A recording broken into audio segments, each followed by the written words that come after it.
Vtubers.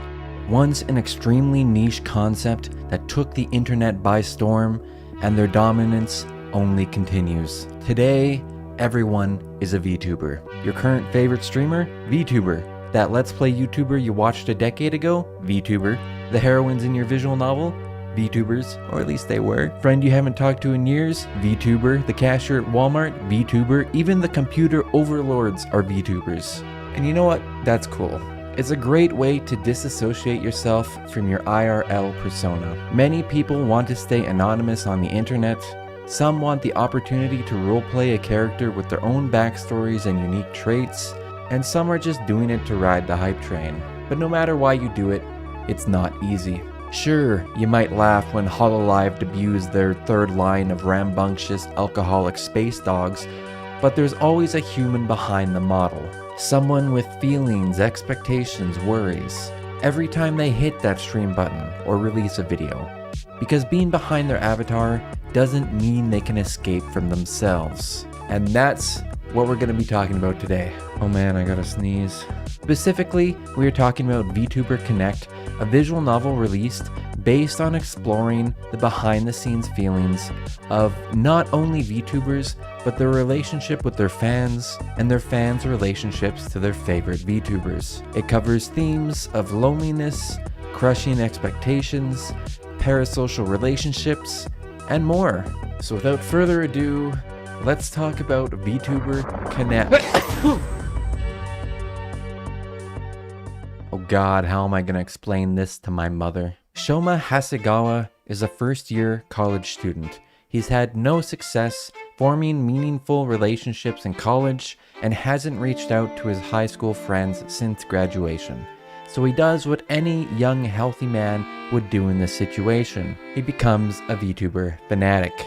Specifically to VTuber Mana Orion, a star-themed VTuber who is energetic and very dedicated to her fans. The visual novel opens on Shoma watching Mana's stream, with Mana commentating on her video game that's clearly Dark Souls, and Shoma talking back to her like she's talking to him specifically.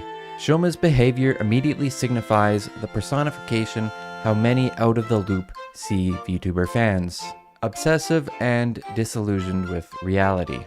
Mana's stream ends and Shoma, not really having any other hobbies besides collecting VTuber merch, lies in bed satisfied having watched another good stream. Shoma's older sister Yoko breaks his trance by phoning him and telling him to go outside, and whilst they go back and forth, with Shoma saying he is satisfied with the status quo, and Yoko insisting it's important to build meaningful relationships, Shoma in the end heads out, though just to the convenience store for some food and magazines. I wish I could understand his sister's point of view, but I haven't left the house in 6 days. At the convenience store, he heads to the magazine stand to buy the latest copy of VTuber magazine, when he comes across a girl, dun dun, lost in thought and staring at the magazine Shoma wants. Dark circles under her eyes that have a dead look inside them, and with a voice void of any life, she begins to talk to Shoma about VTubers. They converse on what a VTuber really is, inquiring stuff such as if the personality they show on stream is representative of the person behind the avatar. Shoma also goes on a huge nerd out spree about VTubers and how much he loves Mana, which is probably not the best way to pick up girls if I'm being honest. Passions are great, ladies and gentlemen, but if it's something like anime, maybe leave it for the second date. Despite this girl, whom we learn is named Makoto, having a depressive outlook on life and sarcastic sense of humor, Shoma gets along with her and they continue to discuss VTuber optics whilst walking in the park. Makoto leaves, but they decide to meet again, and thus their unique relationship was born.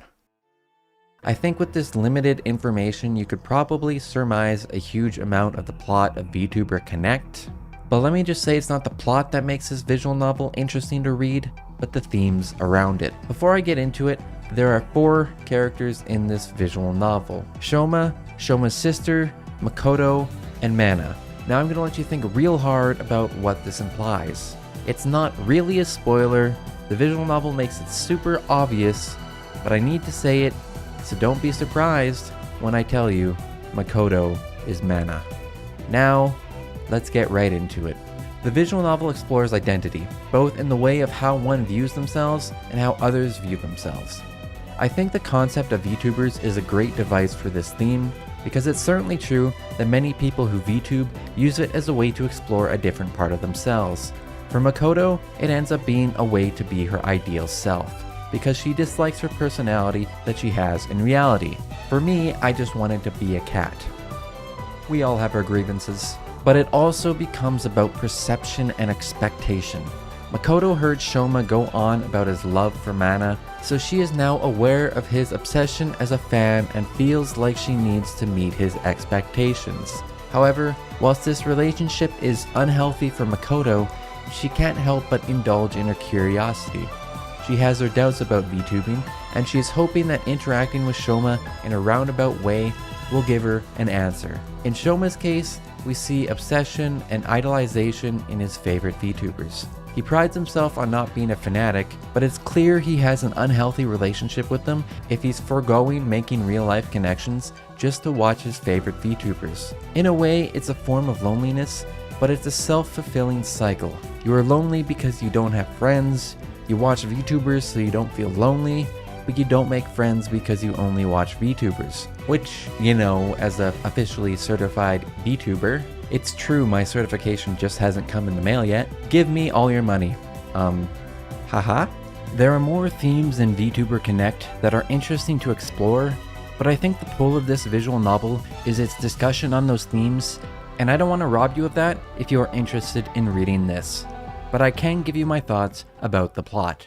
I enjoyed the plot of Vtuber Connect more than I thought I would. It's a simple and expected plot given the themes this visual novel explores, but I think it's just right in terms of content. I can't exactly agree with its execution though. The pacing in this visual novel is its largest detriment. Fun fact, I originally picked this up when it was released in 2022, but I found it difficult to read past the beginning due to how dense some of the discussions are, and I subsequently dropped it. The VTuber discussions between Shoma and Makoto are undoubtedly interesting given their roles, but at times it feels like they go in circles and emphasize the same point over and over again. Half of the discussion could have been removed, and the takeaway would have been the same.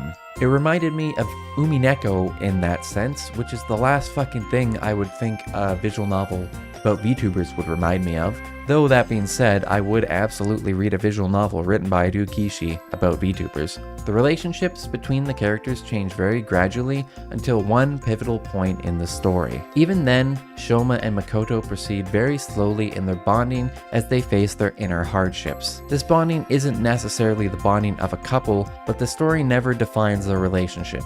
I really like the portrayal and slow growth of the relationship, but this is where Vtuber Connect cannibalizes itself. The plot is, in essence, about two things: VTubers and the relationship between Shoma and Makoto.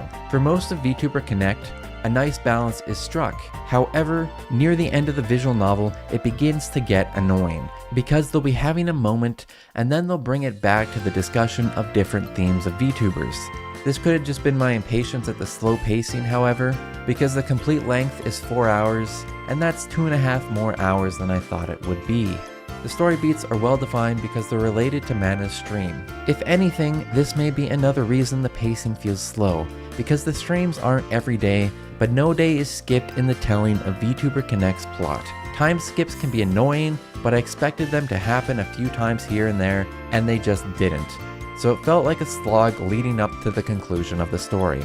Overall, the plot in conjunction with its themes was an enjoyable read, even if it overstayed its welcome. The art assets aren't plentiful, but they aren't lacking either. There are CGs where it matters, but not many overall. The design of the menus was very nice. There are enough music tracks for the soundtrack to not feel repetitive. The engine is Renpai. That's all she wrote, folks. Vtuber Connect is a short visual novel about the difficulties of being a VTuber and the aspects of being a fan. It explores themes such as loneliness, obsession, parasocial relationships, whilst keeping an interesting flow to the story. It overstays its welcome at times, but for the price of free, it really can't hurt to give it a go. And hey, since you know I'm probably not going to get another chance, I've always wanted to do a karaoke stream.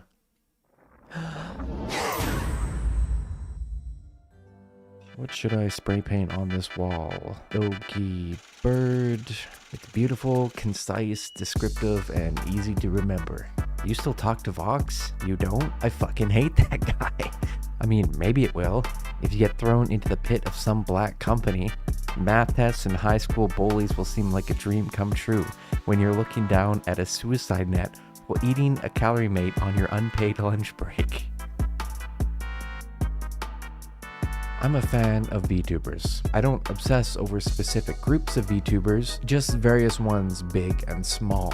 So when I got an email from a developer asking to read their Nijisanji VN, I was kind of curious since I knew nothing about Nijisanji until recently. As you may have heard, the English branch of Nijisanji, along with the company Anycolor itself, has come under fire due to the various mishandlings of the termination of their talent Celine Tatsuki. And I'm not gonna go into that, okay? Because there are plenty of videos on the topic. But since the situation is imploding on itself, I thought it would be best to look at this visual novel before it's too late. Note that this is of course a fan project and has nothing to do with Nijisanji itself. If you fundamentally disagree with any sort of continued support for the talents, of which this visual novel features both old and current ones, then I understand. However, for previous fans who might want some closure and to experience one last story featuring the talents that they previously enjoyed, I'd stick around because today I'm going to be talking about Nijisanji, a visual novel featuring the Nijisanji English branch and why it might be worth giving it a try. My name is BruceGoneLoose, but please call me Bruce, as we explore the visual novel known as Nijisanji. The story begins with the protagonist starting his second year of high school, extremely depressed after breaking up with his supermodel girlfriend, Alira Pandora. I had an initial immediate disconnect with this visual novel because in the protagonist's flashbacks with Alira, she speaks in completely unintelligible Zoomer speak. But the punchline ends up being that the protagonist broke up with her because he couldn't understand said Zoomer speak, so I thought that was funny and relatable, so it reeled me back in. Now depressed and alone due to these circumstances, the protagonist sulks about until he is reached out by Palmu Rainpuff, his alleged fairy godmother that proclaims that she'll help him find love and, more importantly, get laid. There isn't much more to say about the initial premise, it's simple and to the point. The common route of Nijisanji involves the protagonist going to school and interacting with the various girls either at school or in other precarious spots. That's pretty much it. There's no overarching plot besides find love and get laid. There are a lot of choices as you meet each character, learn their personalities, try to get into their DMs, and see their various interactions with each other. But there is not much substance to the common route beyond that. I'm not really one for too much drama, but having some sort of common route plot would have been nice. Many visual novels include this introduction, getting to know the characters sequence, and it's usually followed by some sort of plot, or at least minor conflict between sets of characters, exploring their different boundaries that slightly deepens their characterization, setting up for their individual routes. Maybe I'm looking too much into a visual novel with its main goal being to lay Nijisanji Vtubers, but I wanted to mention it because in some ways Nijisanji reminds me of Kadowa Shoujo. You know, if you used it with Honey Plop and made it about Vtubers. I'll talk a bit about the characters before I dive into their routes or this game's concept of a route in general, but again, please note that I have no idea about the actual VTuber personalities that this game represents, so I'm just going to be going off of the characterization in this visual novel. The visual novel features every talent from Nijisanji's Lazulite, Obsidia, and Etheria generations. In short, there are a lot of characters. Starting from the top, we got Finana Ryugu, the protagonist's non-blood related sister, as he makes sure to remind us at every single chance he gets, who is a neat mermaid. She calls her brother Oni-chan.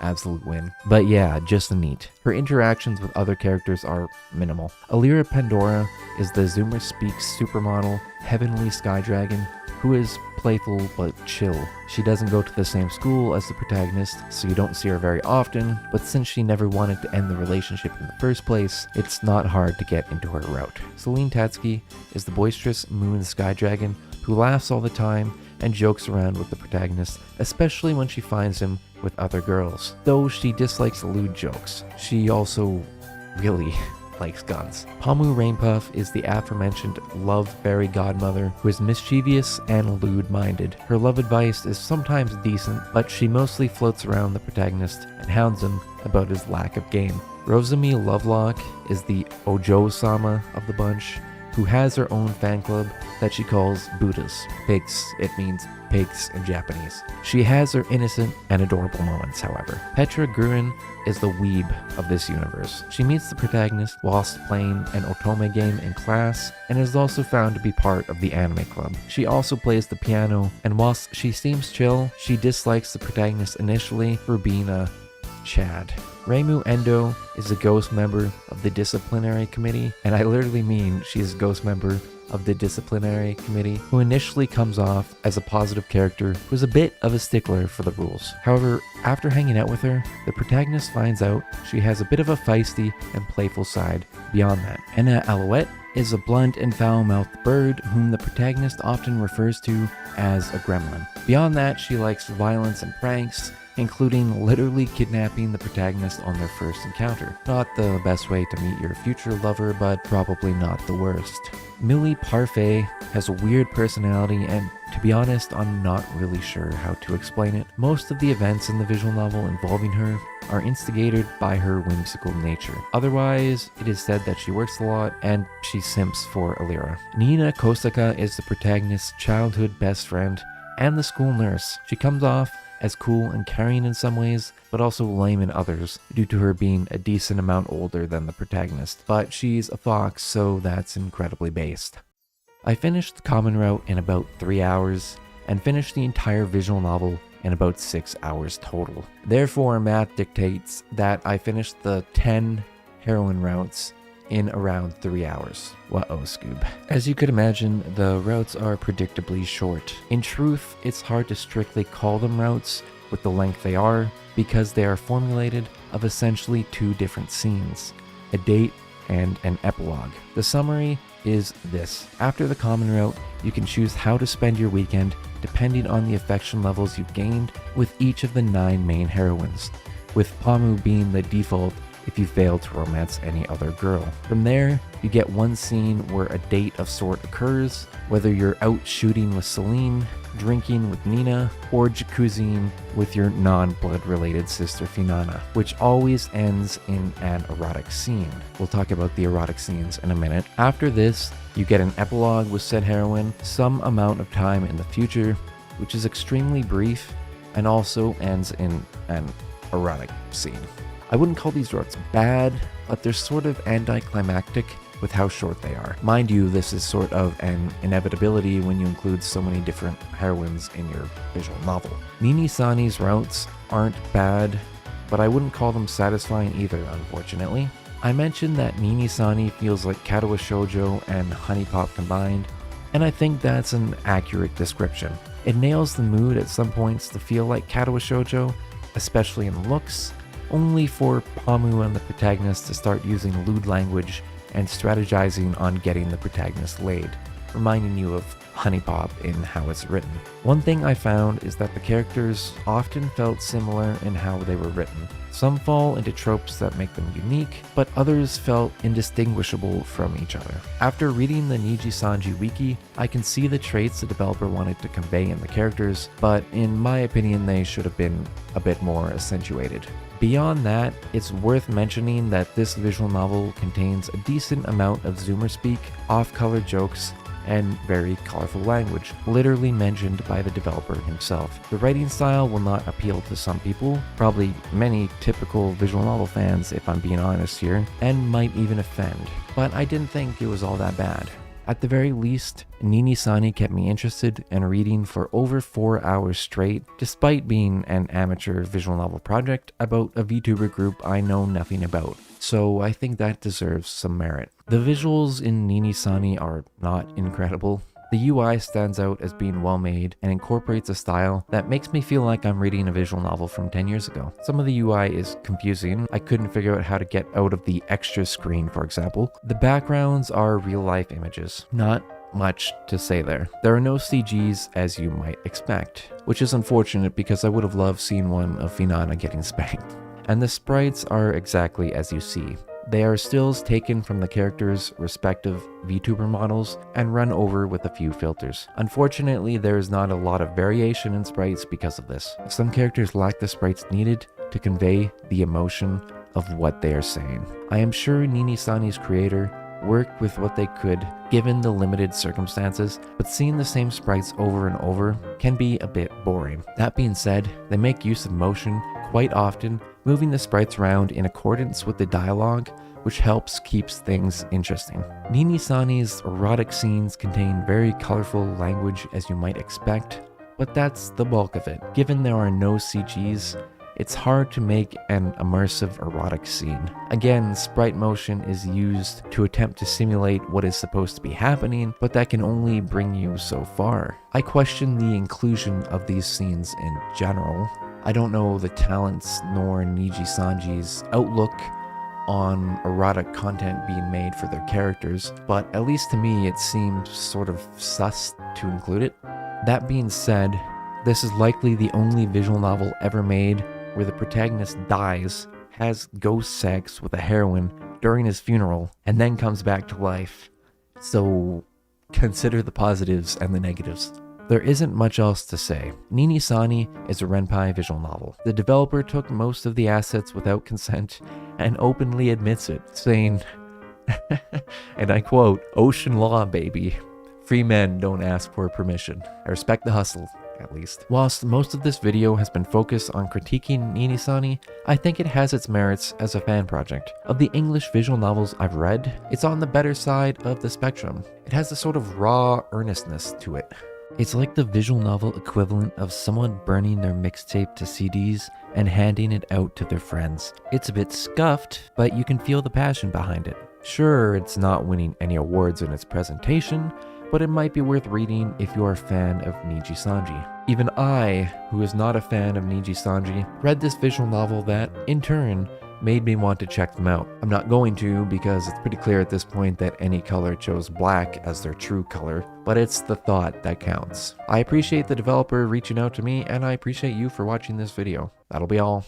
Let me know in the comments what you think from what you've seen for this visual novel, or maybe another fan project or visual novel you'd like me to cover. See you later. Hololife's first ever official visual novel has just been released in English, and I've never been more excited. Starring Hololife's very own Minato Aqua with Shitakami Fubuki and Hosho Marin as supporting cast, it's a story about love between a maid, Aqua, and her master, Us. Suck it, fanfictions, you just got one-upped by the real deal. Will Hololife's first visual novel live up to the hype? Will Aqua and I get our happy ending? Will I ever stop simping for Fubuki? No. My name is Bruce. This visual novel's name is AQUARIUM, and here's exactly why you may, or may not, want to play it. Hololive has been extremely popular for quite a while now. I suppose it was more of a matter of when, not if, an official visual novel with Hololive members would be produced. But this one is a special case. Whilst this is a visual novel developed and published by Entagram, Aqua supervised many details of the game, from the storyline to the illustrations and character outfits, and even the BGM. The visual novel is Aqua's 1 million subscriber commemoration wish that she dreamed of making since one of her first games she ever played was a Galgame. As a man who has read a lot of visual novels over the years, and I do mean a lot, I want to give you my genuine thoughts and share whether or not this game might be for you.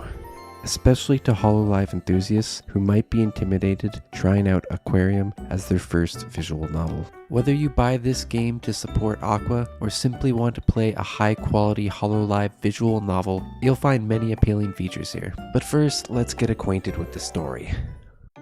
Theo Francois, our player character and eldest son of the noble family that lords over the region, suffers from memory loss. Even worse, every night, Theo has the same nightmare. He's abandoned by a mysterious girl at the beach with the parting words, "I hate you."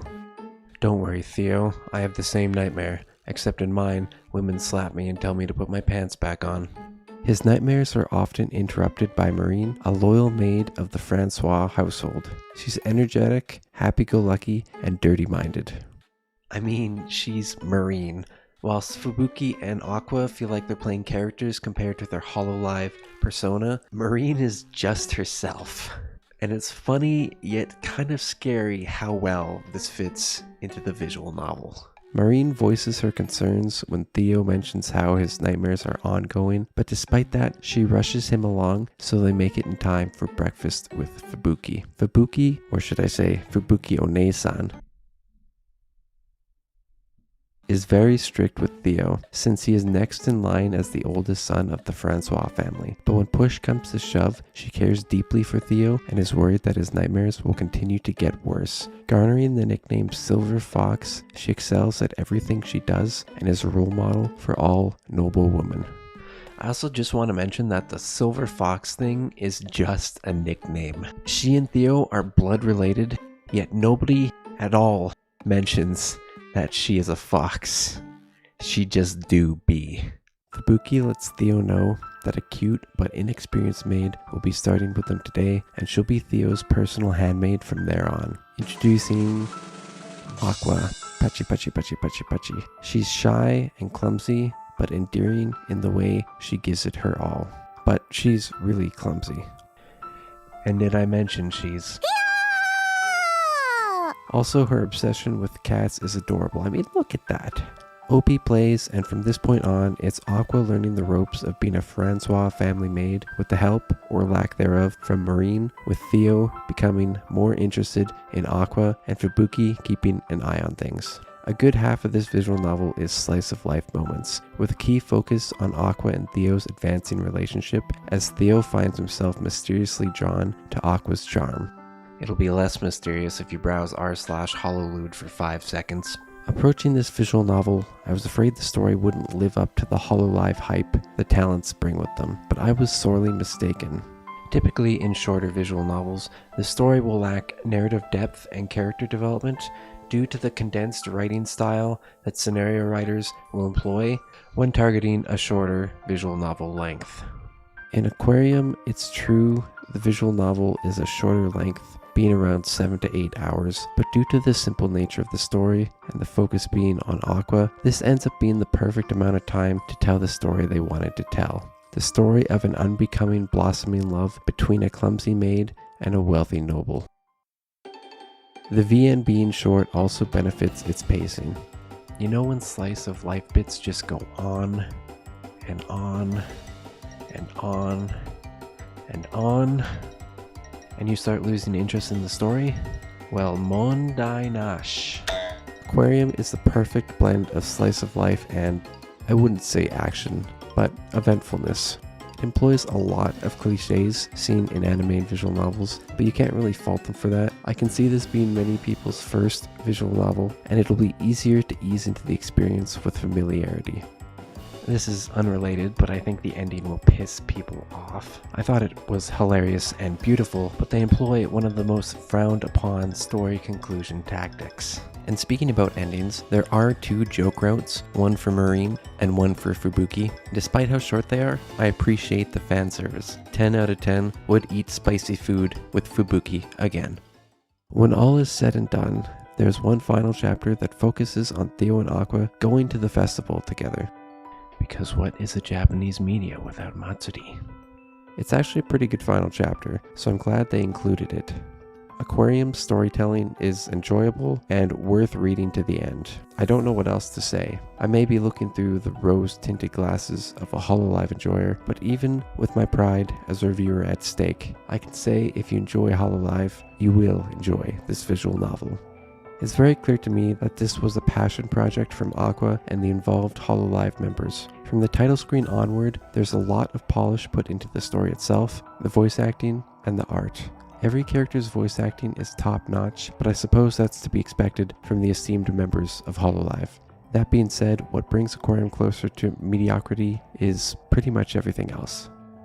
The engine works fine, but it is a little bloated, has a bunch of features that are unnecessary.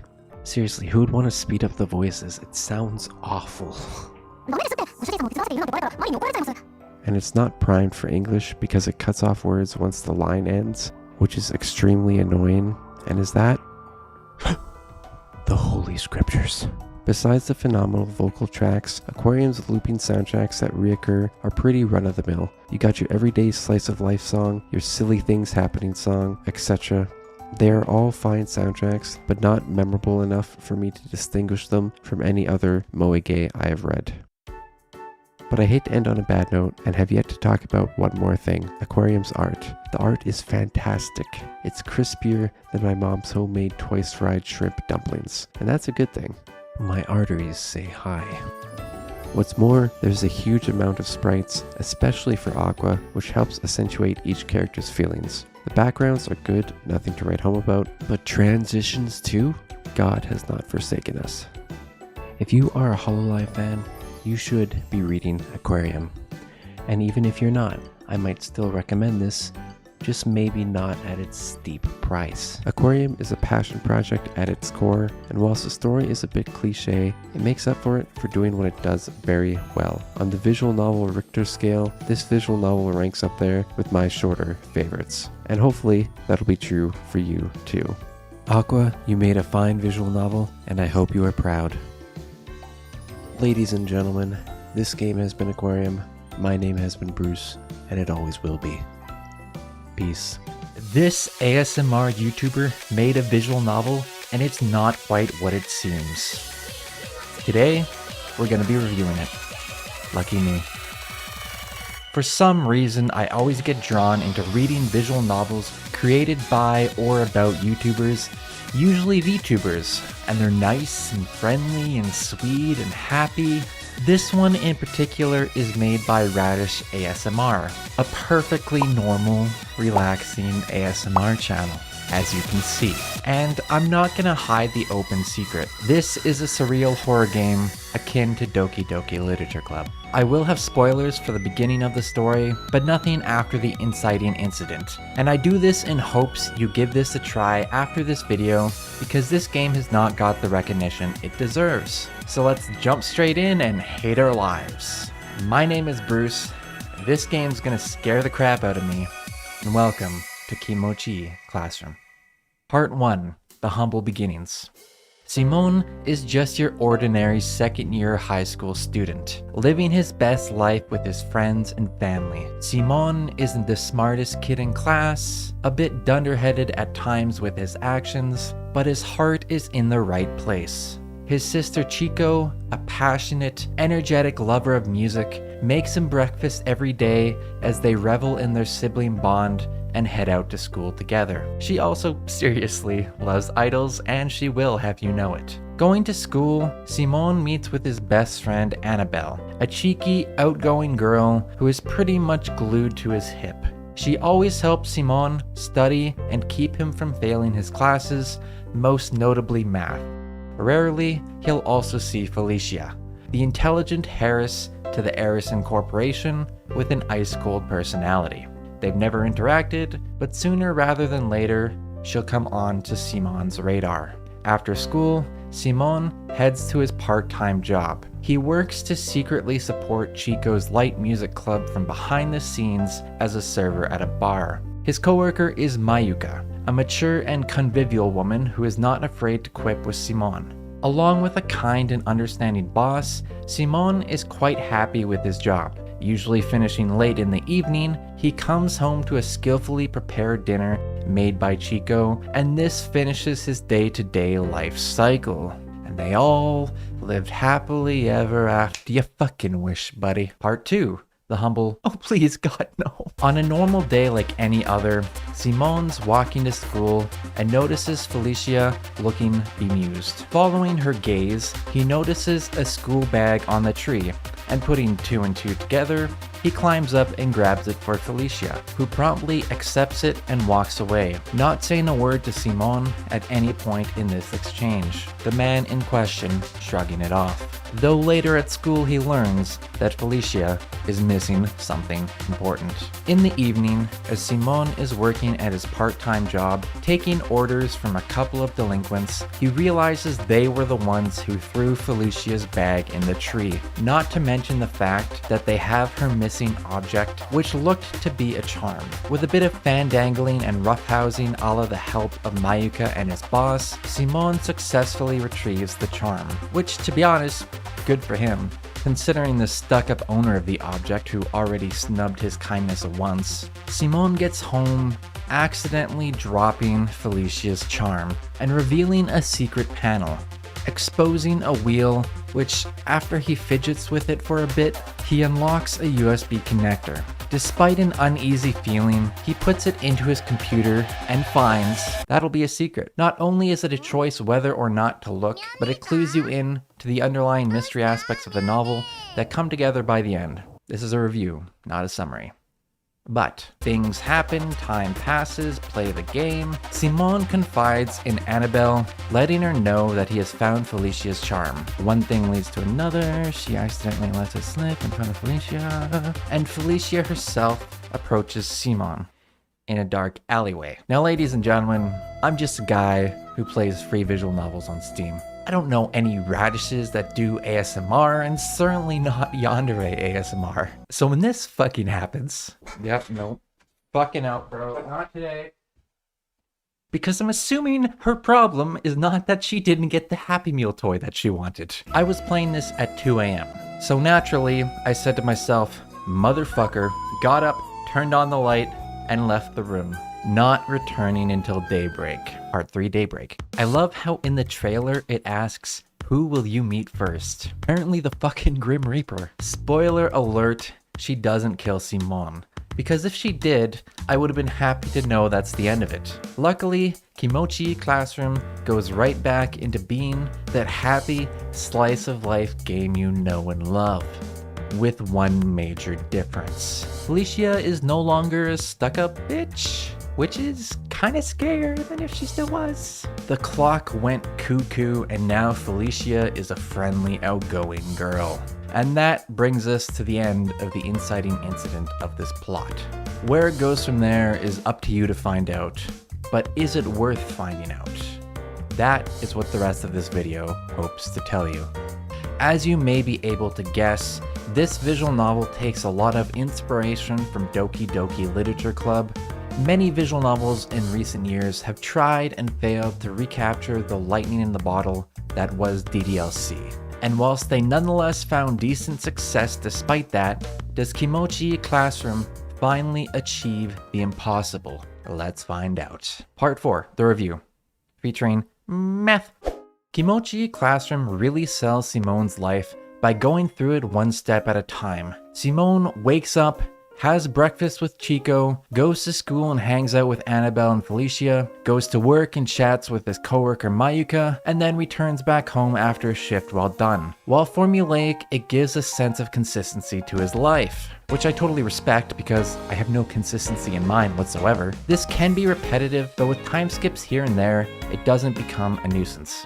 Due to this, the novel builds a lot of characterization. You feel attached to Simon's world, his sister Chico, his friend Annabelle, and the voice acting for the characters certainly helps with that. That being said, some of the scenes kind of drag on. Scenes like learning math with Annabelle or watching an Idol Magical Girl anime with Chico. The idol scene sticks out to me in particular because it goes on for quite a while, showing Chico's passion for idols, admittedly with a beautiful CG, but at the same time, it's hard to make a reader care about a fictional show inside a fictional game. Kira and her friends finally found the legendary purple song shard, a relic that they weren't even sure existed. That's cool. This was something talked about as early as the second season. so them finding it was a huge surprise. Incredible. But when they found the song shard, they were given a Can you just shut up already? This scene sets up Chico's admiration of idols and her dreams to be one. And it's enduring, sure, but it could have been easily half the length, especially considering it's not the first or the last time we'll be hearing about her idol obsession. And I'm saying this with Chico being my favorite character. Little sisters for the win. All this to say, the pacing is very slow. Not a bad thing per se, but it's something you will definitely feel. But if you thought the horror was over, you'd be a fool. Math. Seriously, I stared blankly at my screen for like 30 seconds when a math test appeared, and I actually had to do it. This is a payoff to the earlier scene where Annabelle teaches you math, though luckily this math is simple, so I'm hoping it's not a visual novel that teaches you it. Stay in school, kids. Choices in this game matter, some more than others. Several can affect the endings and unlock different scenes, so I highly recommend you explore your options. I will avoid talking about the specifics of the endings themselves, but I will say the choices that do matter are pretty obvious. With the pacing being so slow and focus on characterization, Kimochii Classroom goes all in, using its characters to build up a satisfying ending for the reader. And for a shorter visual novel like this, that can be a big risk. Does it succeed? The answer is mostly. With one of the best confession scenes I've seen in a visual novel, and some, let's call them extended emotional moments, you'll be feeling your heart go doki doki by the end of this novel. The ending itself leaves something to be desired, however. I mentioned earlier the USB with information that connects with the mystery subplot of this visual novel, and more hints are dropped after that to connect the truth. But a lot of things are left unresolved. In fact, I kept looking for a true end despite having read all the content in the game. I think Kimochii Classroom would have benefited from some way to let the players know they are done, like the Steam achievement system, because the conclusion feels like reading a novel with its last chapter torn out. If that was the artistic vision, that's fine, but I can't say it makes the slow buildup of the characters completely satisfying. The notebook on the main menu screen is technically the clue in to your progress. It's just not a very obvious one. If that shit ain't blank, you ain't done. I say this because Kimochii Classroom is essentially separated into 4 parts, of which I'll dub before the credits, after the credits, red tab, and black box. The latter 2 being short scenes concluding the game. Kimochii Classroom's story is a mixed bag. It's very slow to start and stumbles on its feet at the end. But that point, that 40-50% of the way into 90% point, that's where it shines. After going back and forth, I'm going to give the story and writing a 7 out of 10. I briefly mentioned how the voice acting makes you feel attached to the characters, and I can't emphasize how much that holds true for Kimochii Classroom. I was originally going to give the story and writing closer to a 6, but it seems like creating natural conversation is difficult for scriptwriters, and it was done well here, bumping it up to a 7. It really does help a lot. But where I'm going with this, the writing and voice acting, when both done well, accentuate each other. Chico's upbeat attitude, Mayuka's smug quips, the screams of terror that definitely don't happen, all make you feel connected to the experience that is Kimochii Classroom. The voice acting is up there with some of the best, and I mean it. As for the music in the game, it is also quite well done. The BGMs are nice, but where it really shines are in the special event moments where the music is made for that scene, such as when you go to a concert with Chico, because it makes those moments especially memorable. It really is way better than it has any right to be. The sound design in general is well done. There are plenty of sound effects used, adding just a bit more color to the world. The visual novel isn't afraid to use silence, which I always appreciate because sometimes the best soundtrack is no soundtrack at all. Horror games adhere to this a lot more often, obviously, but it's something in general I wish developers would think about more. The last notable thing is that the music actually rises in volume in one pivotal scene and really accentuates the moment. This would probably piss some people off, but I thought it was pretty cool, so props there. I give the sound a 9 out of 10. Half a point off because the side characters aren't voiced, which is probably a funding issue and more of a personal nitpick. And another half point off because when I think of a visual novel, I think of some specific soundtrack or song to associate it with. And here, while the music is great, I can't really do that for Kimochii Classroom. There is a reason why an alternate term for visual novels can be sound novel. The visuals look crisp. There are plenty of sprites for the characters that need them. The CGs in particular stick out to me as being really well done, and they typically have a lot of minor variations to them, adding interactivity to the scene. One CG in particular sticks out to me at the end of the game because it's fucking cursed, and I hated to see it, and I'll hate to see it in my nightmares, but it's a good CG. And I do appreciate good backgrounds, of which you can clearly see this has. The UI is also thematic, being notebook themed, which I thought was neat. I'm gonna give the visuals a 9 as well, if only because I thought there could have been more potential in their usage near the end of the game, but for a short, free visual novel, you couldn't ask for much better. It's really unfortunate there is no extras option in the main menu to look back on CGs and the music in the game, because I would have loved to look back on those and re-listen to some of the music.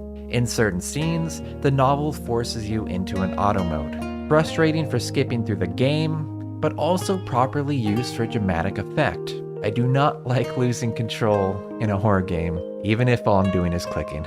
It scares me. And maybe besides on making it a little more obvious on what to do after you finish an ending, that's all I have to say. Kimochii Classroom is a good visual novel. I'd even say it's a great visual novel. For a game that literally only had $8,000 in funding, I can't believe how good it is. We need more radishes that make visual novels apparently. Maybe not horror ones, because I hate that shit, but you know what I mean. Overall, for me, it's an 8 out of 10. And for reference, the highest I've ever rated a non-Japanese visual novel is 8 out of 10.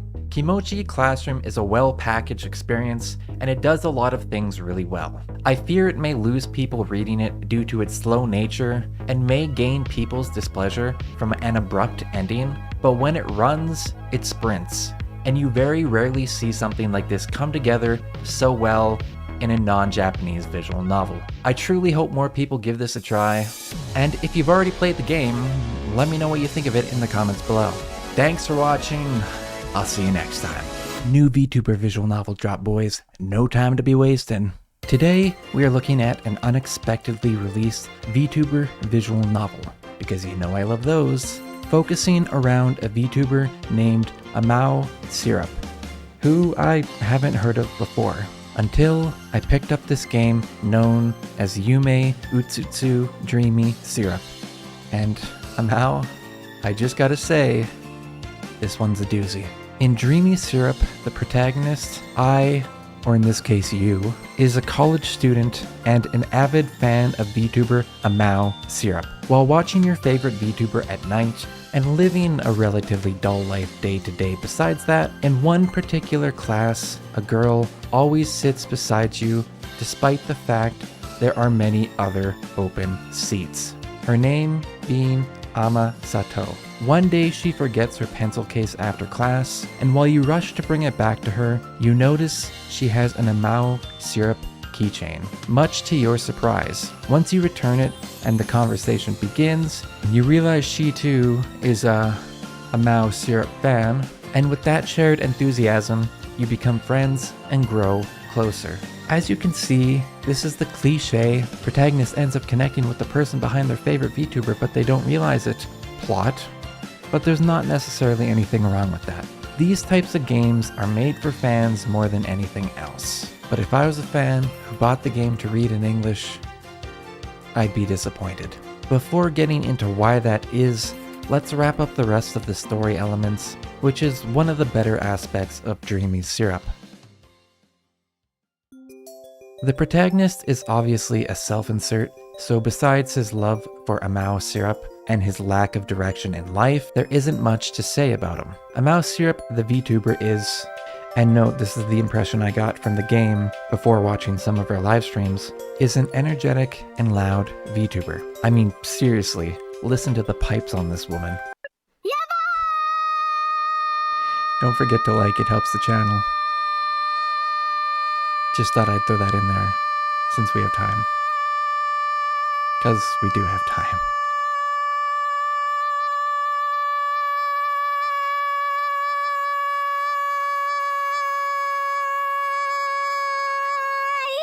She is known for her weird streams, such as her paying the electricity bill speedruns, but is also chill and down to earth at times. Ama Sato is a quiet girl who keeps to herself despite the fact she seats herself beside the protagonist for reasons unbeknownst to him. She gets pretty passionate about sweets and a mouse syrup, but deep down she has some struggles about her VTubing and is living a lonely college student life until the protagonist comes along. The choices in Dreamy Syrup only affect the endings in two places: the choice on where Ama and the protagonist's first hangout should be, and the last couple of choices. The date choices affect the dialogue in the true end, and the last choices determine which end you get: a marriage true end, a manager end, and a friendship end. I don't have much to say about the endings without spoilers because they aren't that long, but the friendship end incorporates the idea that the protagonist is happy with his current relationship with the mouse syrup, that being never trying to know who she is beyond the screen. This is the most interesting ending if I'm being honest, because even if it is the bad ending, it denotes acceptance and appreciation without toxic idle curiosity. Also, in the true end, Amao is allegedly known as a streamer who doxes herself all the time, and her relationship with the protagonist is known. Bro, no shot. How many VTubers have we seen cancelled over that? The story as a whole is stereotypical, but relatively enjoyable if you like this sort of VTuber plot. If you read it in Japanese on the Switch version. Because what I neglected to tell you so far is that this visual novel is a very broken console port full of bugs, with the script completely machine translated. But let's go through those issues one at a time. Even without looking at any sources, you'll find straight away this is a Switch console port, because if you use an Xbox controller, for example, the A and B button functions are reversed. If you use a mouse, make sure to unplug your controller, where the cursor sometimes doesn't appear. At least it didn't for me. The sound effect volume slider doesn't even apply to most sound effects in the game. If you prefer to access the options menu while reading, maybe you'll get the secret and elusive broken settings screen. While reading, you might find if you tap the A button for a fraction of a second too long, you'll end up skipping through a couple lines of dialogue, which I found extremely annoying, and I don't know why it's that time sensitive.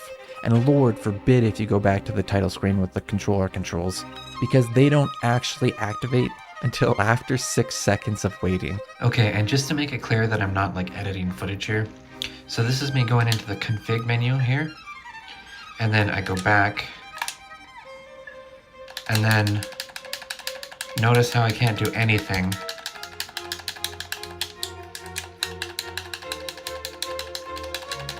For like 6 seconds. It's insane.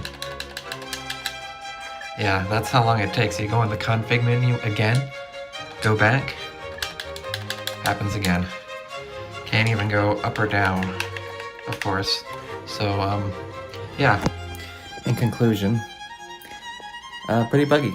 Which was kind of funny the first time, because that's when the title theme really kicks off, but it is pretty annoying after that. It'd be really nice if there were a list of controls somewhere too, because playing around with my controller after finishing the visual novel, I realized there were functions mapped to the buttons that I didn't even know about. This isn't the first terrible Japanese visual novel console port, and it won't be the last.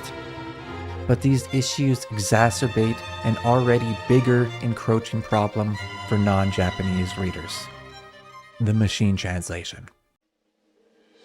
I haven't approached this topic on my channel yet, but I usually avoid visual novels that either use machine translation or have notable bad translation unless there is a fan patch fixing it. Usually I would look at a VN on VNDB first, so I never accidentally buy a machine translated visual novel, but my eyes saw VTuber and my monkey brain activated.